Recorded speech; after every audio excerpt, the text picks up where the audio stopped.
Hello students, કેમ છો? મજામાં?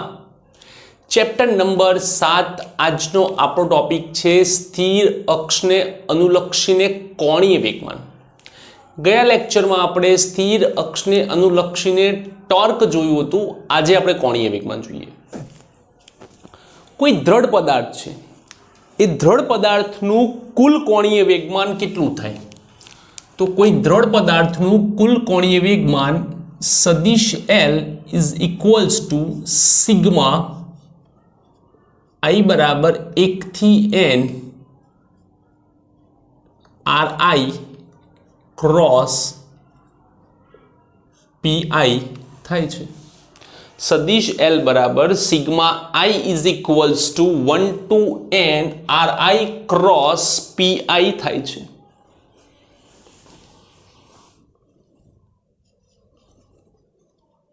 આમ કોઈ કણનું કોણીય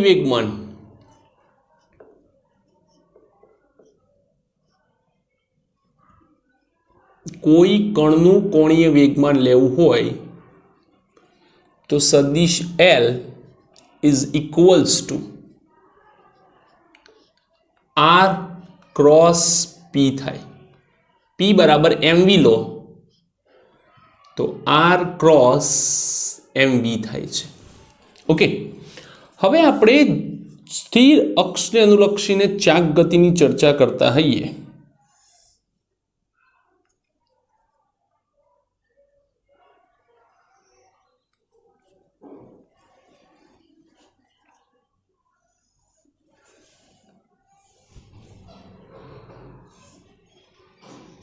તો આ જે છે તે ઝેડ અક્ષ છે ને તેની આજુબાજુ કોણીય વેગ ઓમેગા છે, જેને આપણે અહીંથી પણ દર્શાવી શકીએ છીએ આ દિશામાં. હવે વેગની દિશા કઈ હોય? તો ધારો કે કોઈ કણ ફરતો આ દિશામાં આવે તો અહીંયા વેગની દિશા અંદર જતી હોય. કઈ હોય? અંદર જતી. તો વેગની દિશા દર્શાવવા માટે આપણે સ્પર્શકનો સહારો લેવો પડશે. શેનો સહારો લેવો પડશે? સ્પર્શકનો.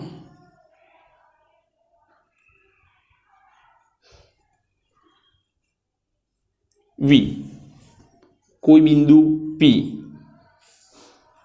આને કહેવાય R લંબ અંતર. આ C,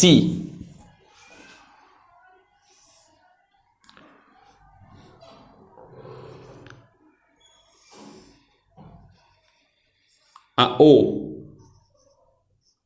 આ થાય સદિશ R, આને R સમાંતર ઘટક કહેવાય, આને R લંબ ઘટક કહેવાય. ઓકે, તો અહીંયા આપણને મળે છે OC, CP, તો એમનો પરિણામી સદિશ મળે OP. શું મળે? OP. તો આમ સદિશ R is equals two OC plus CP થાય છે. કેટલું થાય છે? OC પ્લસ CP થાય છે. તો આમ L is equals two R OC plus CP cross MV થાય, જેમાં OC ક્રોસ MV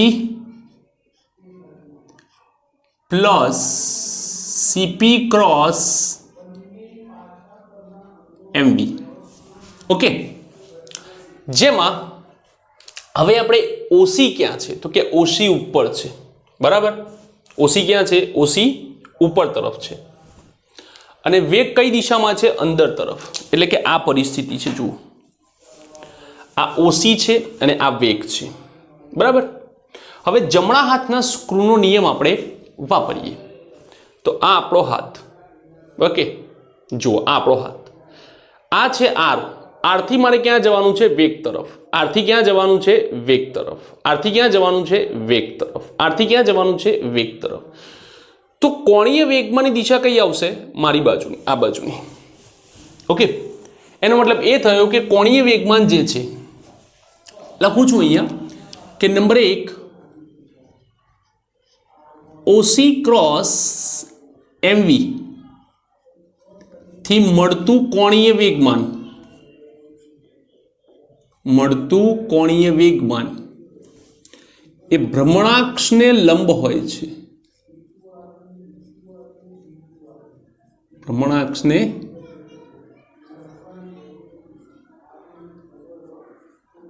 લંબ રૂપે હોય છે. એટલા માટે એને લંબ ઘટક તરીકે લેવામાં આવે છે.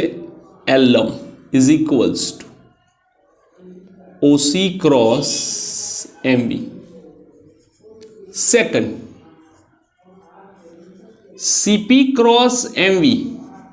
સીપી કઈ દિશામાં છે? તો કે આ દિશામાં. એમવી કઈ દિશામાં છે? તો કે આ દિશામાં. બરાબર, આ દિશામાં. તો મારે અહીંયાથી ફરીને આ બાજુ જવાનું છે. અહીંયાથી ફરીને આ બાજુ. જમણા હાથના સ્ક્રૂનો નિયમ શું કહે છે કે સીપી જ્યાં હોય ત્યાંથી વી તરફ લઈ જાઓ. તો સીપી અહીંયા છે, ત્યાંથી મારા આંગળીઓને વી તરફ લઈ જવાની આ રીતે. તો મારો જે અંગૂઠો છે કઈ દિશામાં છે એ દિશા એ બંનેની મળે. તો સીપી આ દિશામાં, વી આ દિશામાં. ફરી જુઓ, સીપી આ દિશામાં, ત્યાંથી આંગળીઓને વાળીને વી તરફ લઈ જાઓ આ દિશામાં. તો અંગૂઠાની જે દિશા આવશે એ દિશા કોણીય વેગમાનની થશે. જેમ કે અહીંયા આપણે જોયું તો અહીંયા શું હતું? આંગળીઓ હતી. અને અહીંયાથી નીચે લઈ જાઓ તો કોણીય વેગમાન અંગૂઠાની દિશામાં મળતું હતું, આ દિશામાં. તો સીપી ક્રોસ એમવી થી મળતું કોણીય વેગમાન ભ્રમણાક્ષ ને સમાંતર મળે છે. ક્યાં મળે છે? ભ્રમણાક્ષને સમાંતર મળે છે. એટલા માટે આપણે એને લખીશું LZ is equals to CP એટલે આર લંબ cross MV is equals to R લંબ એમવી કેરેટ કે. કેમ? ભ્રમણાક્ષને સમાંતર ઝેડ દિશા કેરેટ કે મળે છે આ રીતે. કેરેટ કે ઝેડ દિશા. ઓકે, તો આમ કોણીય વેગમાન એલ એના બે ઘટક મળે. એક એલ લંબ મળે અને એક એલ ઝેડ મળે. હવે કુલ કોણીય વેગમાન જોઈએ તો કુલ કોણીય વેગમાન એટલે sigma 1 to n li is equals to sigma 1 to n li લંબ પ્લસ li z. ઓકે, હવે ધ્યાનથી જોઈએ તો li લંબની વાત કરીએ તો અહીંયા દિશા અંદર તરફની છે. બરાબર, એટલે કે આ પરિસ્થિતિ છે. જો આ દિશા આમ આવે. ક્યાં આવે? આમ આવે. આમ આવે તો આ દિશા મળે. એટલે કે આના માટે ઓકે અને આ આર માટે આપણું કોણીય વેગમાન આ દિશામાં મળે છે. એવી જ રીતે આ બિંદુ પાસે વેગ નીચે તરફનો છે. ક્યાં છે? નીચે તરફનો. એટલે કે ઉપરથી એ ક્યાં આવશે? નીચે તરફ. આર ક્યાં છે? આ દિશામાં. વેગ ક્યાં આવશે? મારી દિશામાં. કેવી રીતે? ફરી જુઓ, આ આર છે, આ વેગ છે. બરાબર, આ દિશામાં આમ આમ. પણ એ જ્યારે ફરતો ફરતો ફરતો ફરતો આ દિશામાં આવે ત્યારે આમ આવે, આમ. એટલે કોણીય વેગમાન દિશા આ થાય. તો એલ લંબ જે છે તેના સામસામેના ઘટકો પરસ્પર વિરુદ્ધ દિશાઓ મળે. ફરી જુઓ, એલ લંબ ના સામસામે ના ઘટકો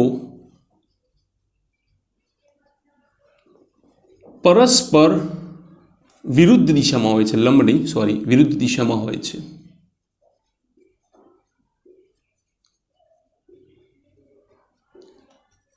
અને જેના કારણે sigma 1 to n L I લંબ એ કેટલો થાય છે 0. બધાનો સદિશ સરવાળો કેટલો થાય 0 થાય છે. તો આમ આપણને કોણીય વેગમાન જે મળે છે એલ એ માત્ર ને માત્ર 1/n એલ આઈ ઝેડ ના જ કારણે મળે છે. કોના કારણે મળે છે? એલ આઈ ઝેડ ના કારણે મળે છે. ઓકે, હવે સિગ્મા 1/n એમ વી આર લંબ K caret M I V I R I. Okay, પણ વી બરાબર આર ઓમેગા છે. 1/n M I R I omega લંબ કે કેરેટ. તો R into R R square sigma 1/n M I R I લંબ square omega K caret. અને આ આખાને શું કહેવાય? જડત્વની ચાકમાત્રા આઈ. એમ આર સ્ક્વેર એટલે જડત્વની ચાકમાત્રા આઈ કહેવાય છે. તો સદિશ L is equals to I omega K caret, જ્યાં આઈ બરાબર sigma 1/n M I R I લંબ હોલ સ્ક્વેર થાય છે. આ થાય છે જડત્વની ચાકમાત્રા. ઓકે, હવે આપણે વિચારીએ કે જડત્વની ચાકમાત્રા જે છે એ આઈ છે, જે સમગ્ર દ્રઢ પદાર્થ માટે છે. તો એલ ઇઝ ઇક્વલ્સ ટુ આપણને આઈ ઓમેગા મળે છે, જે આપણે ઓલરેડી આગળ પણ તારવેલું છે. હવે આપણે એક બીજી વાત જોઈએ જે આમાં અગત્યની છે કે જેમ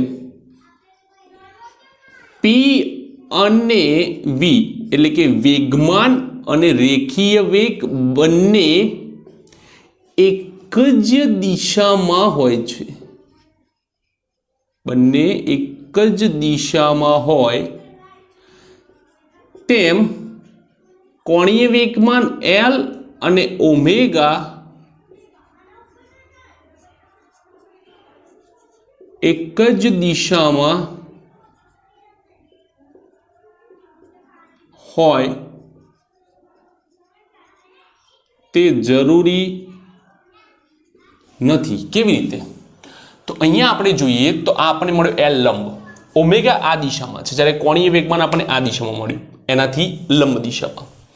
તો એલ અને ઓમેગા એક જ દિશામાં હોય એ દર વખતે જરૂરી નથી. ઓકે, ચલો આટલું લખી લો, પછી આપણે આગળનું જોઈએ.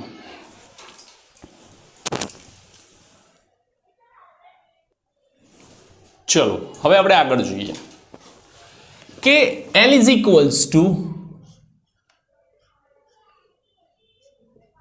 LZ પ્લસ L લંબ થાય છે, જેમનું વિકલન dl બાય dt કરો તો થાય છે dLZ by dt plus dl લંબ બાય dt. પણ આપણને ખબર છે તેમ dli લંબ 0 છે, તો માટે તેનું વિકલન પણ કેવું થાય? dl લંબ બાય dt તેનું વિકલન કેવું થાય? 0. અને 0 વિકલન હોય કોનું? અચળ સંખ્યાનું. કોનું? અચળ સંખ્યાનું વિકલન હંમેશા કેવું હોય છે? 0 જોવા મળે છે. તો આપણે અહીંયા જોઈએ કે dl લંબ by dt is equals to 0. તો માટે શું વધે? તો કે dl by dt is equals to dlz by dt, જેને આપણે શું લખીએ છીએ? d by dt. lz શું આવ્યું છેલ્લે? I omega K caret. dl લંબ બાય dt, I અચળ, d omega by dt, K caret. dl by dt એટલે torque tau, D omega by dt એટલે આઈ આલ્ફા. તો આમ tau is equals to I alpha પણ થાય છે. શું થાય છે? આઈ આલ્ફા પણ જોવા મળે છે. તો આ હતી આપણી સ્થિર અક્ષને અનુલક્ષીને કોણીય વેગમાનની થિયરી, જે ટેક્સ્ટબુકમાં બહુ જ અલગ રીતે આપી છે ને આપણે એને એકદમ શોર્ટ મેથડથી પૂરી કરી. જ્યાં બધું જ તારવ્યું હતું એની જગ્યાએ પહેલાં જ આપણે ડિસ્કસ કરીને ઝીરો કરી દીધું અને એક જ ટોપિકને લઈને આપણે આગળ વધ્યા. હવે આપણે જોઈએ કોણીય વેગમાન સંરક્ષણનો નિયમ શું કહે છે. તો કે કોણીય વેગમાન સંરક્ષણનો નિયમ એવું કહે છે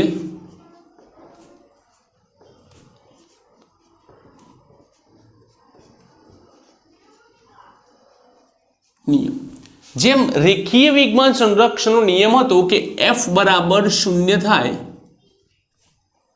તો વેગમાન P બરાબર અચળ થાય.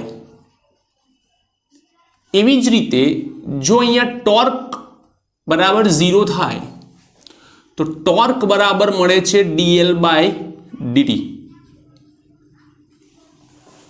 ટોર્ક બરાબર dl by dt is equals to 0 થાય. એનો મતલબ એમ થાય કે L ઇઝ ઇક્વલ્સ ટુ અચળ થાય. પણ L બરાબર શું છે? તો કે L બરાબર I ઓમેગા, જેમાં I હંમેશા અચળ હોય છે. તો ઓમેગા કેટલો થાય? અચળ. અને ઓમેગા અચળ થાય તો કોણીય પ્રવેગ આલ્ફા બરાબર કેવો થાય છે? 0 થાય છે. કોણીય પ્રવેગ આલ્ફા બરાબર 0 થાય છે. તો આમ પદાર્થ અથવા તો તંત્ર પરનું કુલ ટોર્ક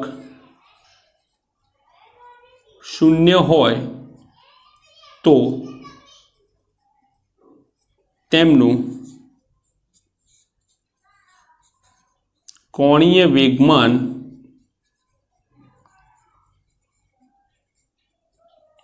અચળ રહે છે. આ વિધાનને આપણે કોણીય વેગમાન સંરક્ષણના નિયમ તરીકે લઈએ છીએ. શેના તરીકે લઈએ છીએ? કોણીય વેગમાન સંરક્ષણના નિયમ તરીકે લઈએ છીએ. તો આ હતી તમારી થિયરી સ્થિર અક્ષને અનુલક્ષીને કોણીય વેગમાનની. લખી નાખો.